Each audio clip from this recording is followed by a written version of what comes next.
Alright, what's up, guys? They call me Adetoku Samuel Kelvis, aka Ask, and this is Ask Session.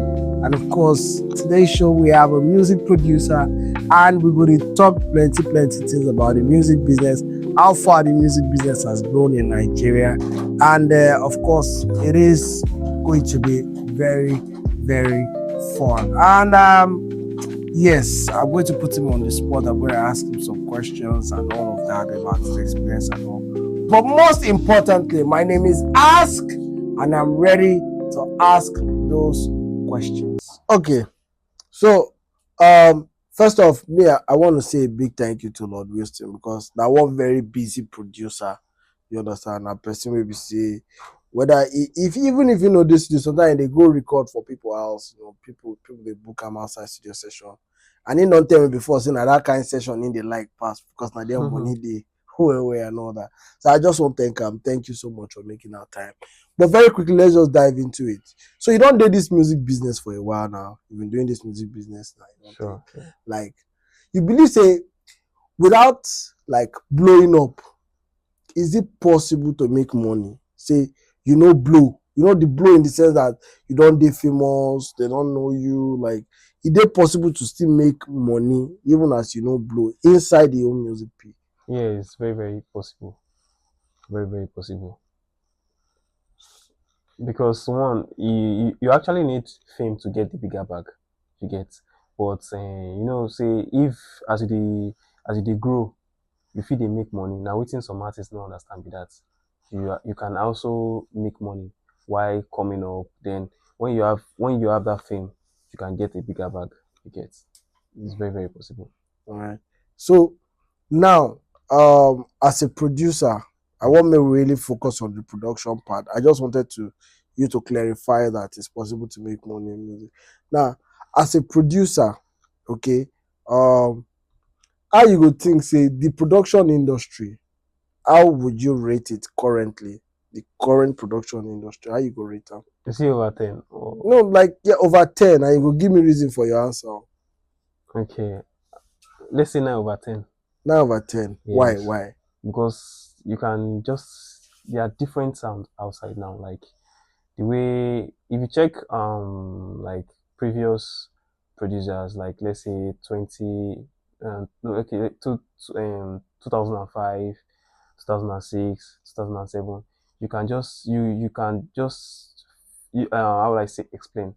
There are difference, like very much difference compared to now. Now you can just how will I explain? The production level now is really high compared to 2005, 2006, compared to now. Okay, because I don't know, me at some point you get how I identify producers, and I will give examples. Now, Fuse, when Fuse was producing, he always used drums. Yeah. Then you have Young John using guitar and things like that.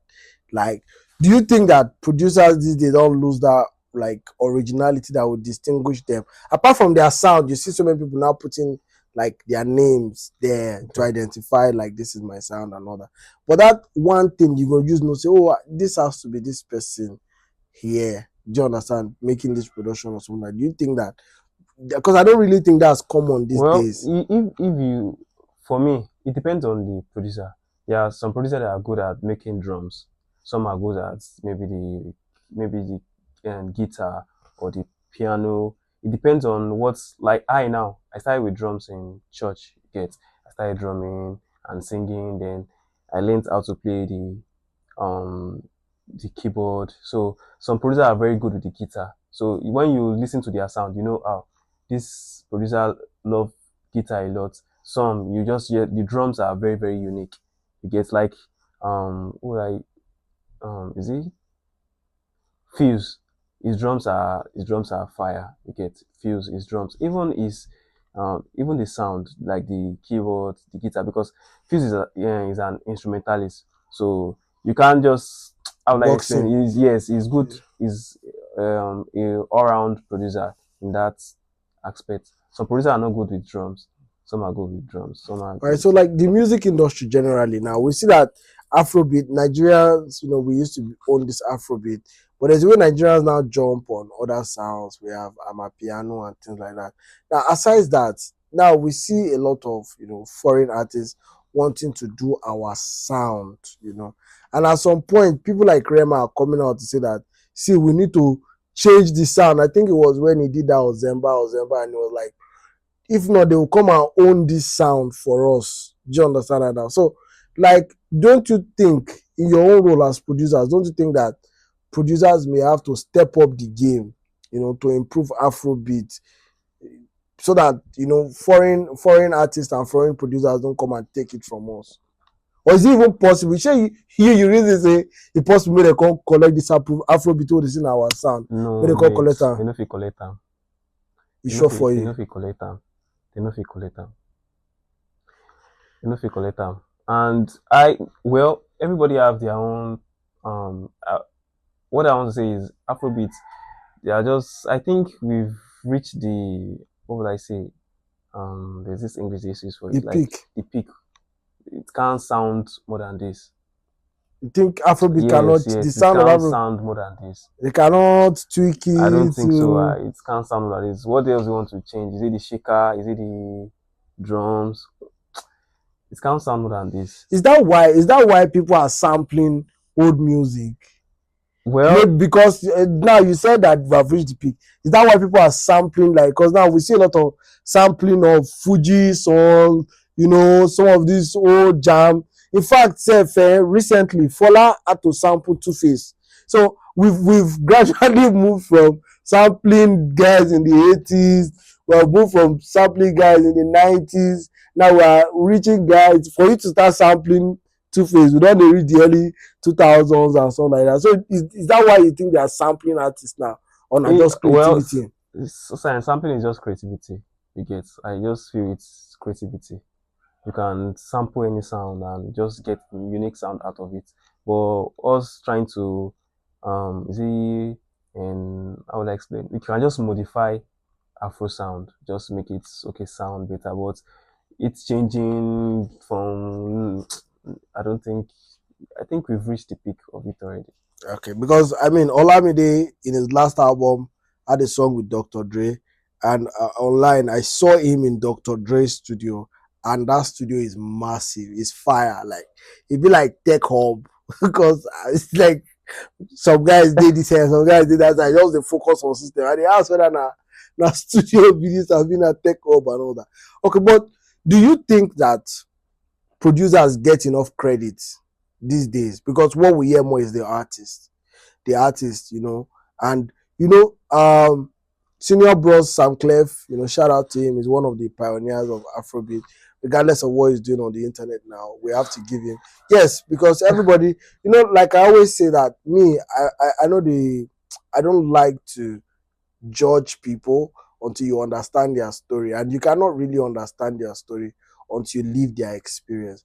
But that's another case for another day. For somebody like Sam Clash, you see him coming out to say something like he's not getting royalty on his sound, this and that. And we've seen some other artists. P Prime at some point had the same issue with Asha, in that record she had with Wizkid and stuff like that, So do you think that producers get enough credit in terms of, number one, their name being known, one, and also financial aspects? Like, some people are not talking about royalty. Don't pay me for the song. As the song they grow, me self, I want to collect some cut. So do you think that they factor in producers very well in today's market? They do and they don't. Okay. Firstly, it depends on the agreement. It's on agreement, Abi. So don't you feel like maybe get as agreement one be person go still cheat person? They go on try cheat person, but if na written agreement you go see am now. So if they want try cheat you, you guys know say this person they try cheat me. But if na just agreement where they use talk, okay, guy, they go cheat you that one. You get now. So do you feel like there are situations where even at this level where we say you don't even try build your brand, reach a certain level, where we say people go still want to exploit you? Sure, yeah. So in that kind of situation, for person whenever even at least you don't try now, you've made a name for yourself. You're able to make considerable level of income for yourself from this business now. But for person whenever chop where we're like wasting the struggle and all that, don't you think it's going to be difficult to to just make agreement, or is it not going to be easier to cheat such a person? Yeah, it's easier for someone that is just starting. You get someone that is starting. You get it's easier for them to want to exploit someone or cheat them. So because sometimes some people don't even read the Agreement. agreements very well, and sometimes that's why it's always good to have a lawyer, a music lawyer, you get something like that, or a manager that will help you go through those agreements. You get. Okay. So very quickly before I check your preferences on music, okay, because we also Okay. play that game very quickly. Um, Now, where do you think like we are in the music industry, entertainment industry generally? Because now what I see is, people now go on TikTok doing TikTok trends, and stuff like that. They want to go viral. Do you think that, after one viral song, it's always hard for most of them to have another song? So do you think that most of them are basically chasing fame and not building their craft? Actually, well, it comes in different way. Let me talk for my own like what I've seen around. When an artist have a viral song, some of them they don't try to invest back in the Music. music, because when you invest, something comes in for you. You ought to put those resources back into the music, and maybe for another track or something else. But some, when the money comes in, they just tend to lavish it, then not really put in the work like they did in the previous track. All right. So since morning, I've just been saying you're a producer, you're a producer, you're a producer. For those that don't know you, I Okay. want you to, you know, show them something, do something, and we're going to record you, work on something. Give me one of those, those your unique sound. No way, just sample something. Make my audience know. Say, Lord Whilston, bah! Yeah, give us something. Give us something. Afrobeat, whatever it is, just give us Okay. something. Yeah, I'm still cooking this bit, so I want to add like a percussion to it. Okay. Yeah, then this one here. Okay. So That percussion are like Maggie, all those. yeah, now again, now this one a Korean, I want to add like this. Oh yeah, man. Yeah. Master Chef. Idabashi they learn. All right, let's go. Yeah, come on, like I'm coming to this pack and here over here, and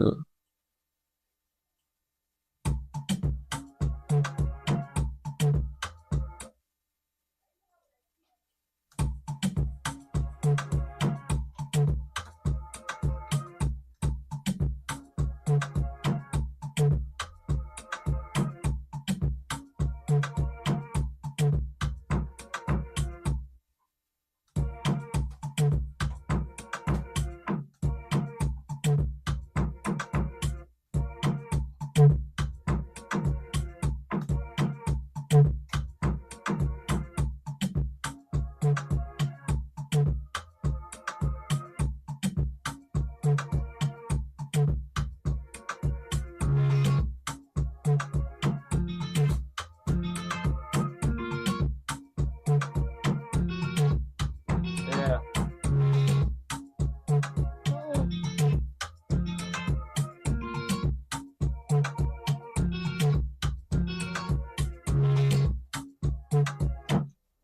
So that's just it. Okay. So this one done.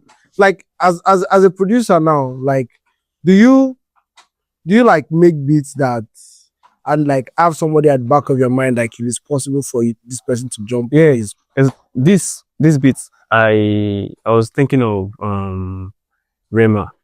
Rema. Yeah, I don't know if you listen to this song, um and this soundgasm, yes,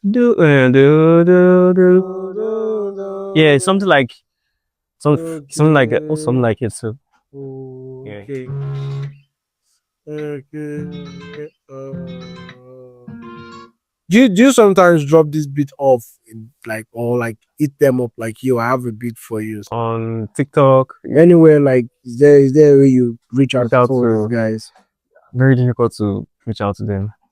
so you know the border So I do. I do. Yeah. Even foreign artists too.